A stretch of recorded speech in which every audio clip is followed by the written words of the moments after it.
Oui, mais je suis tout à fait d'accord avec ce que vous avez dit sur l'histoire de cette demande sociale aujourd'hui où il faut travailler, où il serait bien de travailler davantage sur des thématiques qui sont importantes. Tu parlais des personnes âgées, on parlait, je ne sais plus, tu as parlé de la faim dans le monde, bon, etc. Tout à fait d'accord avec évidemment cette idée d'approche pluridisciplinaire. Moi, ce que j'observe, on va dire, de ma modeste position, c'est qu'il y a un thème qui me paraît, sur lequel je reviens quand même assez souvent, un thème qui me paraît important de continuer à développer, c'est celui des transformations, des mutations, oui, des rencontres, oui, des modèles. Oui. Parce qu'on est dans une société quand même tout à fait curieuse, où, enfin, nous sommes dans des sociétés tout à fait curieuses, où justement, aujourd'hui, on a toujours assisté à des rencontres et à des mélanges, mais où peut-être on assiste encore plus qu'avant à des transformations. Et il me semble que ces transformations, c'est un axe qu'il faut absolument continuer à poursuivre. Alors on pourrait le poursuivre de plusieurs manières. Mais déjà, c'est un axe qui peut nous permettre de comprendre, dans le fond, comment le global, d'une certaine manière, agit sur le local, comment le local agit sur le global, c'est-à-dire qu'on est à la fois en prise avec les questions du patrimoine, mais aussi les questions de transformation. Et je trouve intéressant, en particulier dans les pays que je fréquente, de voir comment aujourd'hui, alors qu'on avait une alimentation vraiment locale, comment cette alimentation locale, à un moment, est devenue une alimentation de type occidental, hein, où on a complètement transformé les habitudes alimentaires, et comment maintenant, alors dans ça il y a eu le local, il y a eu la période des transformations, et comment aujourd'hui le local revient en force, et comment il s'adapte finalement, et il devient un outil de promotion. Alors là, on revient aux histoires de tourisme, ça devient un vrai outil de promotion pour le tourisme local. C'est-à-dire qu'on récupère des éléments de la tradition à des fins de promotion, de mise en place des d'identités locales. Et je me demandais s'il n'y aurait pas un projet qu'on pourrait envisager. Alors au XIXe siècle, les ethnologues avaient lancé cette énorme, enfin bon, les ethnologues américains avaient lancé cette énorme enquête à travers le monde, c'est les enquêtes de Murdoch, etc., sur comment repérer les systèmes de parenté dans le monde entier. Et je me dis qu'avec l'ouverture à l'international qu'on a aujourd'hui, dans notre réseau, quoi, enfin avec ce qu'on a commencé à faire, et puis on pourrait très bien imaginer, mais ça c'était en vous écoutant hein, que l'idée a germé, c'est pas une chose à laquelle j'ai pensé de façon plus approfondie, mais je me disais on pourrait très bien imaginer lancer une enquête vraiment internationale, pour le coup, en trouvant des partenaires partout qui se focalisent sur les transformations des habitudes alimentaires.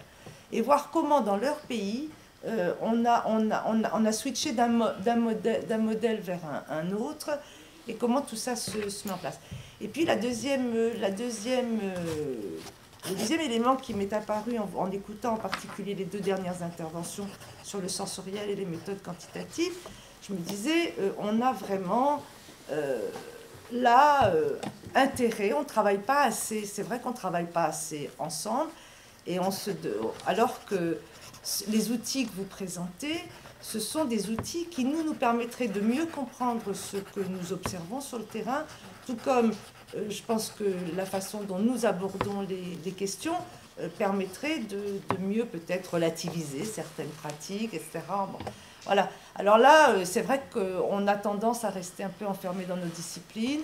Bon, mais ça, c'est un vœu pieux, peut-être, hein, on est tout le temps en train de le répéter. Mais vous êtes deux à être tout à fait disciplines différentes. Et moi, quand je vous entends, je me dis, bon, c'est vraiment vers ça qu'il faut qu'on continue. Mais il faudrait qu'on puisse être intégré au programme que vous montez, tout comme il faudrait qu'on vous intègre davantage dans nos programmes, voilà, mais c'est peut-être un peu plus. Mais en tous les cas, il y a bien cette idée de, comme tu disais Jean-Pierre, il faut qu'on transcende ces frontières nationales. On a des frontières alimentaires, on n'a plus des frontières nationales, mais c'est vrai qu'en termes de on peut évoquer les frontières alimentaires. Quand même, non? Enfin, je sais pas. L'idée de frontières alimentaires, elle continue à être, à mon avis, ça continue à être un concept qu'on peut utiliser pour comprendre, les choses. Alors évidemment, j'ai aucune idée. Des financements. Non. Non. Je m'en doutais. Non, je sais. Alors ça, par contre, je ne sais pas du tout. C'est une bouteille à la mer, hein, ça, cette affaire de financement. Mais peut-être que si alors, je ne sais pas, les entreprises de marketing, enfin le marketing fait déjà ça dans les sociétés, de regarder...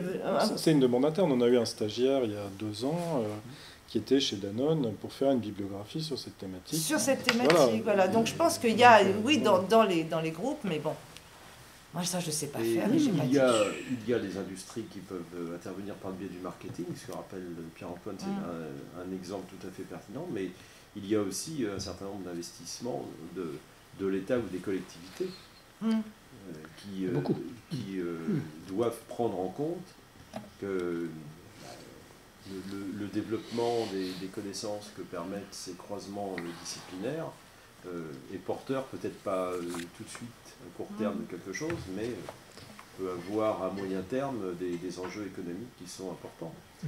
Ça a bien été saisi, par exemple, dans la dimension gastronomique pour pouvoir faire de la diplomatie d'influence et d'exportation de produits alimentaires. Oui, donc, après, la diplomatie, elle peut se percevoir sous d'autres angles.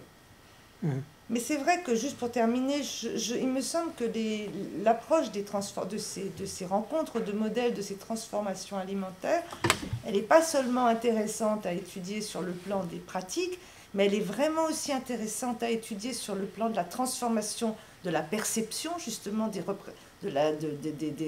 perceptions sensorielles.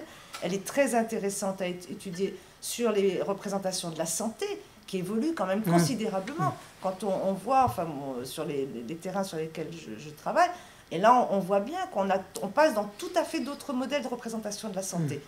Parce que, donc il faut en abordant ces mutations, ce sont aussi toutes ces questions qu'on va rencontrer. Et voilà, c'est tout ce que c'est cette focale-là, disons, qui me paraît important, enfin, que j'aimerais bien continuer à explorer avec d'autres. Merci. Donc,